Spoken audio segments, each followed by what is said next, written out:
perlu kita jelaskan dahulu tentang biografi singkat tentang Al-Imam Nawawi rahimahullahu taala. Al-Imam Nawawi rahimahullahu taala yang bernama kunyahnya Abu Zakaria, bernama Yahya bin Syaraf An-Nawawi rahimahullahu taala, lahir pada tahun 631 Hijriah dan wafat pada tahun 676 Hijriah. Jadi beliau wafat tatkala usia beliau sekitar 45 tahun. Jadi masih muda beliau sudah dipanggil oleh Allah Subhanahu wa taala. Namun umur beliau sangat berkah di usia yang muda seperti itu. Beliau sudah mengarang buku yang sangat banyak dalam berbagai macam cabang ilmu. Di antaranya dalam masalah fikih seperti Rawdatul Talibin dan Minhajul Talibin, yang para pengikut mazhab Syafi'iyah tentu sangat mengenal dua buku ini. Bahkan beliau disebut sebagai muhakkik al-madhab, yaitu orang yang termasuk yang pakar dalam mazhab Syafi'i.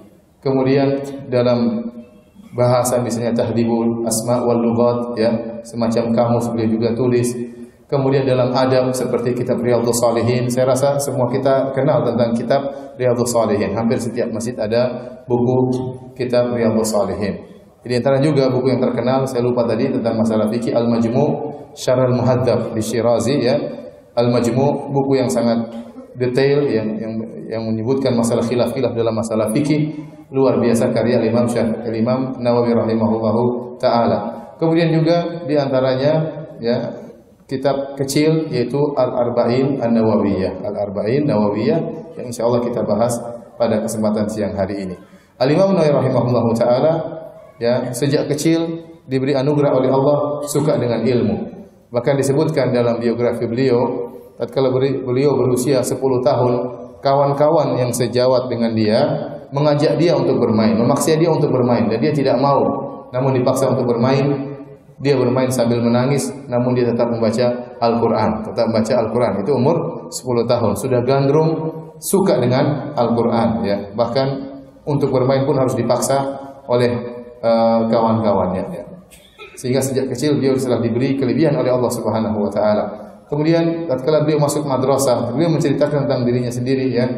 Tatkala kalau tidak salah berusia 19 tahun beliau masuk dalam madrasah, dan beliau selama 2 tahun di madrasah tersebut tidak pernah tidur dengan meletakkan lambungnya di kasur, tidak pernah. Beliau selalu tidur dalam kondisi terduduk, ya, karena lagi baca buku atau lagi menulis, tidak pernah menyengajakan dirinya untuk tidur, ya, karena kesibukan beliau untuk belajar, ya. Ini menunjukkan bagaimana seriusnya beliau dalam menuntut ilmu.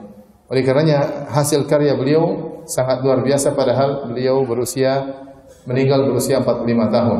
Dan beliau adalah salah satu dari para ulama yang dikenal dengan uzzab, itu para ulama yang meninggal tidak sempat menikah. Di antaranya Imam Nawawi rahimahullah taala, di antaranya Ibnu Taimiyah rahimahullah taala, meninggal dalam kondisi muda namun tidak sempat menikah. Bukan karena beliau benci terhadap pernikahan, bukan.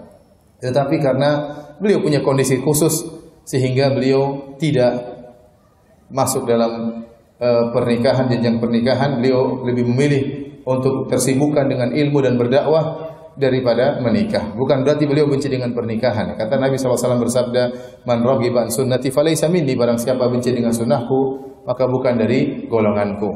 Buktinya dalam buku-buku beliau menjelaskan tentang keutamaan nikah, ya, tentang masalah-masalah yang berkaitan dengan pernikahan, tentang fikih nikah. Tapi demikianlah ada beberapa ulama yang mereka tidak sempat nikah. Mungkin ada kondisi tertentu yang kita tidak tahu. Di antaranya kata para ulama, mungkin mereka, ya, suka bersafar satu tempat ke tempat yang lainnya, khawatir istri mereka tidak bisa dipenuhi hak-haknya, sehingga lebih baik mereka tidak menikah daripada menikah. Mungkin mereka khawatir karena terlalu sibuk dengan ilmu, ya, mengingat di zaman tersebut mungkin kurang orang yang sangat pakar, dan dia merasa bahwasanya dia sangat pakar. Dia khawatir kalau menikah akhirnya melalaikan istrinya, tidak bisa menunaikan hak-hak istrinya, atau sebab-sebab yang lain yang tidak kita ketahui. Tapi Imam Nawawi meninggal dalam usia 45 tahun dan belum sempat menikah rahimahullahu taala.